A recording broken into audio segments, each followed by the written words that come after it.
In the name of the Father, and of the Son, and of the Holy Spirit. Amen. The request has been made that I share the news concerning the call to serve in Tucson as campus chaplain. And the news is I returned the call, that is, I declined the call last night. So that information, that call has been sent back to the people of faith, to the circuit in Tucson. And that call process now happily has come to an end. You know, thinking about that call and thinking about how do you sort out a call, how do you think about this, how do you go about answering this kind of a question? You tend to end up making lists, you know, of things you really appreciate and things you can do without, like humidity and excessive rain. But at the top of the list, I'm going to go through the whole list, obviously, but at the top of the list, certainly this congregation, the people of this congregation, the kind of support that my family and I have received here from the very beginning. And this was no less true during this arduous process. So thank you for that. And happily that call now has been answered and we can move on. So to the readings. That is to the gospel reading in particular, the gospel according to St. Matthew. In this reading, it's an odd reading when you first pick it up. It's breaking into a conversation, to a dialogue that Jesus is having with a number of people. It's part of his preaching, part of his teaching, part of that kind of back and forth that Jesus has all of the time. And you have this knowledge in the background that John has been arrested. You have this knowledge in the background that people have had John preaching to them, teaching to them, have had Jesus preaching to them and teaching to them, but nevertheless people reject the Christ, reject John, reject that preaching and that teaching. And so Jesus responds, that is, he declares, I thank you, Heavenly Father, that you have hidden these things from the wise and understanding and revealed them to little children.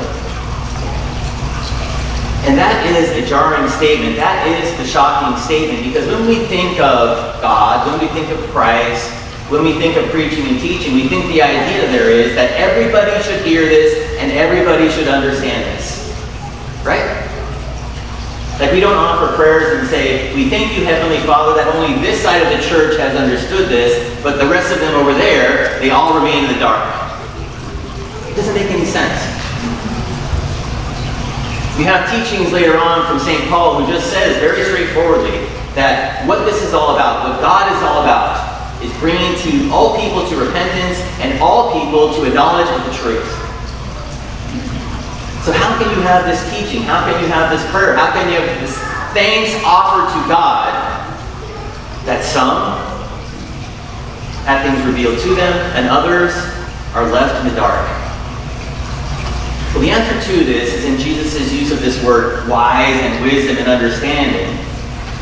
The answer to this is that although people are wise and have understanding, it's not always a biblical understanding. It's not always true wisdom from God.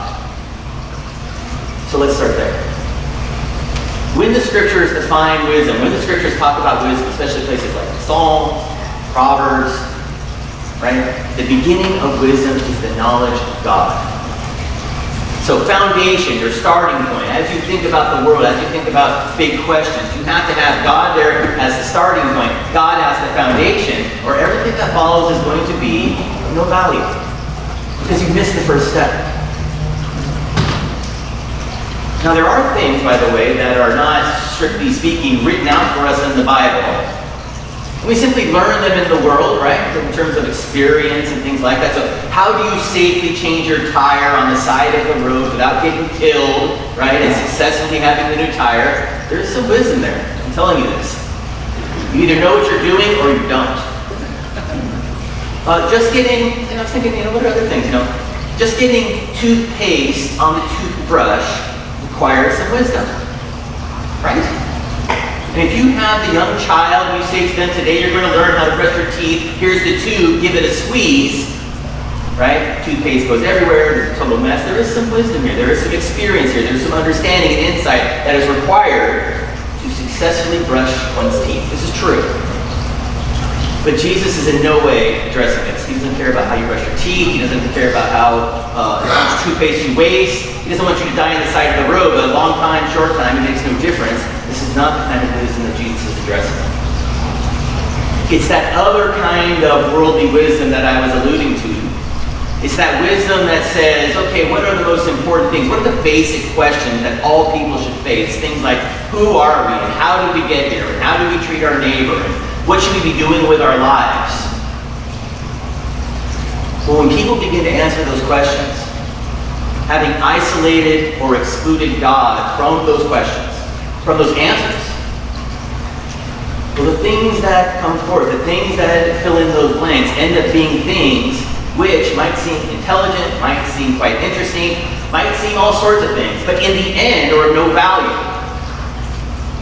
Because they do not deal with the basic reality. They do not deal with the reality that God is the one who created the heavens and the earth.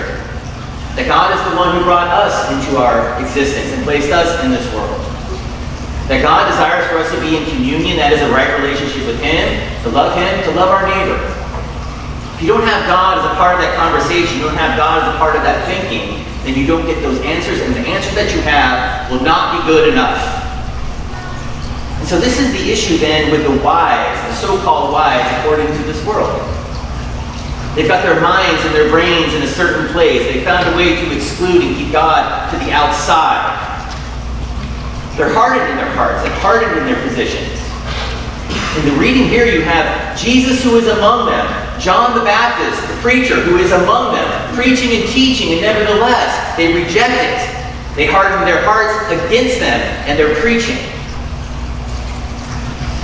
And so the reason why these things are hidden from the wise is this.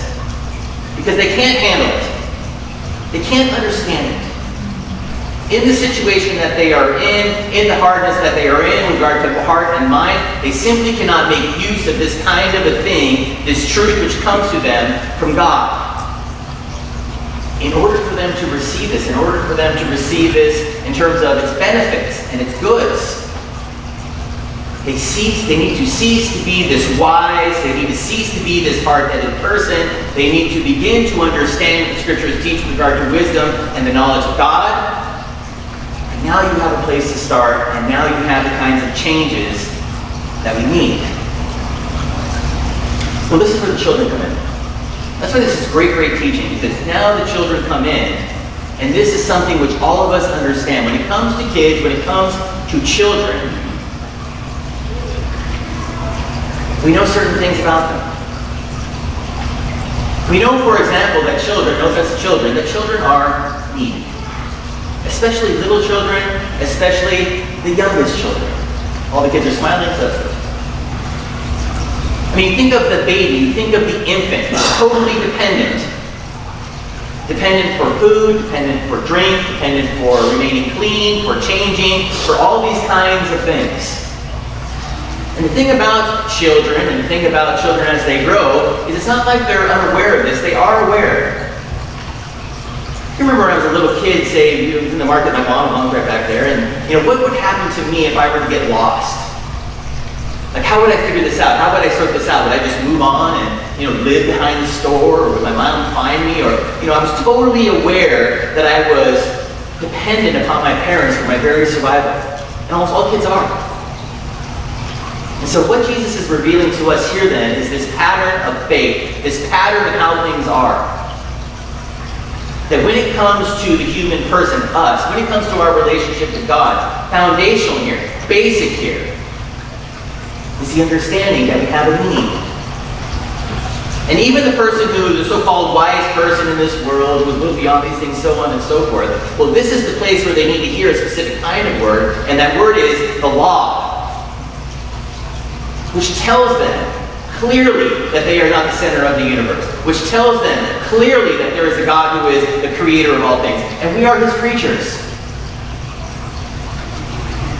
And this world was created in such a way with regard to the law and so on and so forth. And we failed there. We are in debt to God. We're under His wrath because of our failures. And so that need that the child has, and he cries out, feed me, so we now who have been handled by way of the law will come to know of our needs under the law and our failures under the law. We cry out now to God with our needs. And what do we say? Just what it says in the liturgy.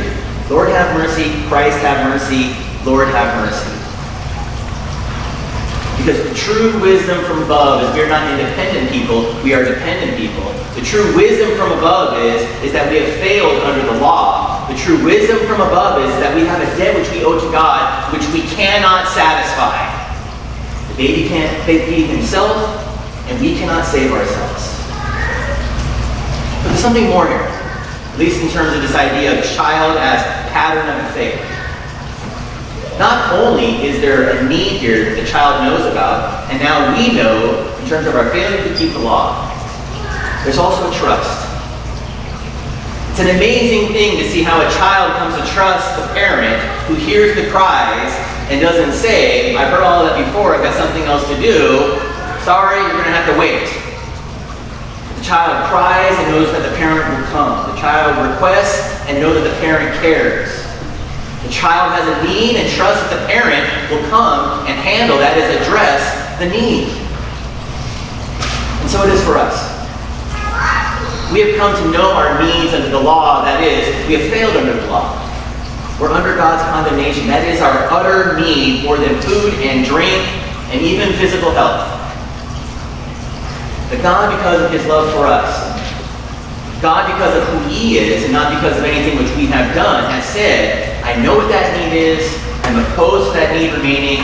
I give my son to you, to live for you, to die for you, to rise for you, in order that you would have the forgiveness of your sins and have that need utterly and totally resolved. And so in this idea of the child, in this pattern here, we have pattern of faith.